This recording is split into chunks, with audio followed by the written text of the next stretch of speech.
আমি এখানে আসছি, আমি একজন ফেসবুকার এবং ইউটিউবার। আমি সকাল থেকে নিউজ ছাড়তেছি এবং ফেসবুকেও নিউজ ছাড়তেছি এবং এখানে ভোটের কিভাবে ভোট হচ্ছে আপডেট জানাচ্ছি। ভিতরে ভোট এখানে ভোট হচ্ছে, সবাই ভোট তো কমপ্লিট কাউন্টিং চলতেছে ভিতরে, এই জন্য আমরা এখানে আছি। এটা সম্পর্কে আমরা ইউটিউবে এটা আমরা চ্যানেলে ছাড়ি। আমি ফেসবুক আপনারা কাজ করেন উপরে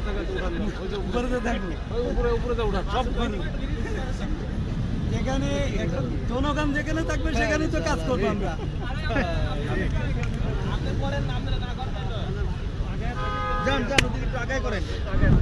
আমি সকাল ধরে আছি, আমার ইউটিউব চ্যানেল আছে মুসাদ্দেক হোসেন। আপনি এখানে কেন এসেছেন? আমি এখানে আসছি, আমি একজন ফেসবুকার এবং ইউটিউবার।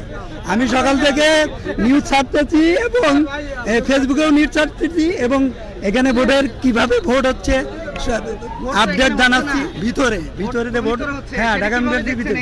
এখানে আমরা দেখতেছি বিভিন্ন আপডেট ভিতর থেকে। এখানে না করলো তারপরে আপনি কেন, আপনাকে এখানে না করলো থাকতে তারপরে আপনি এখানে কেন আছেন? আমাকে না করে নাই, আমার তো নিজের কাজ নাই, আমি তো ইউটিউবার এবং আমি ফেসবুকার। আমার নিজস্ব কাজ নাই, এই জন্য হয়তো আমার বলতে। আমার বাসা উত্তরা। হ্যাঁ, রাজনীতি কোন দলে ব্যক্তিগত পরিচয় করার দরকার নেই। আপনিও একজন, আপনারা সাংবাদিকতা করেন, আমি একজন ইউটিউবার। ব্যক্তিগত পরিচয় করার দরকার নেই। আমি কোন দল থেকে আসছি এটা আপনাদের no need, there is no need. ঠিক আছে দর্শক, যেমনটি আপনাদেরকে দেখাচ্ছিলাম যে এই গভীর রাতেও একজন ইউটিউবার সেখানে ভিডিও করছেন, তিনি তার কাজ চালিয়ে যাচ্ছেন। আমরা সরাসরি আপনাদেরকে দেখানোর চেষ্টা করছিলাম যে মুহূর্তে আইন শৃঙ্খলা বাহিনী খুব সতর্ক অবস্থানে রয়েছে, বহিরাগত এবং উৎসুক যে জনতা রয়েছে তাদের এই ভিড় লক্ষ্য করছি, তার মাঝেও তিনি এখানে অবস্থান করছেন। আমরা আরও দেখানোর চেষ্টা করছি যে ঠিক শাহবাগ মোড়ের পাশেই একটি বড় মিছিল আমরা সেখানে দেখতে পেয়েছি এবং সেই বড় মিছিলটি অপেক্ষমান অবস্থায় রয়েছে। সেই মিছিলটি শাহবাগ মোড়ের দিকে আসার চেষ্টা করেছিল এবং ঠিক এর আগেও আমরা তথ্য নিয়েছি যে সেই মিছিলটি মুক্তি ও তরুণ গেটের পাশে আসার চেষ্টা করেছিল এবং যখন এখানে আইন শৃঙ্খলা বাহিনীর উপস্থিতি বৃদ্ধি করা হয়েছে তখনই আমরা দেখতে পেয়েছি যে ঢাকা বিশ্ববিদ্যালয়ের যে এরিয়াটি রয়েছে, আপনাদেরকে একটু কাছ থেকে দেখানোর চেষ্টা করছি। ঢাকা বিশ্ববিদ্যালয়ের যে এরিয়া রয়েছে এখান থেকে কেউ আর ভিতরে ঢুকতে দেওয়া হচ্ছে না কাউকে।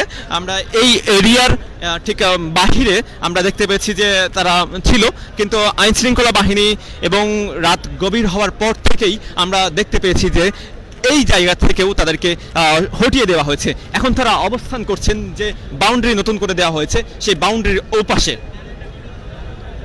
এবং এই উৎসুক জনতা এত রাত গভীর হলেও যে তাদের মধ্যে যে উদ্দীপনা আকর্ষণ তা এখনো বিদ্যমান রয়েছে। তারা আমাদের মতো সাংবাদিক ভাইদেরকেও জিজ্ঞাসা করছেন বিভিন্ন সময়ে যে ডাকসুর রেজাল্ট কি, কখন রেজাল্ট দিবেন, তারা অপেক্ষমান রয়েছে।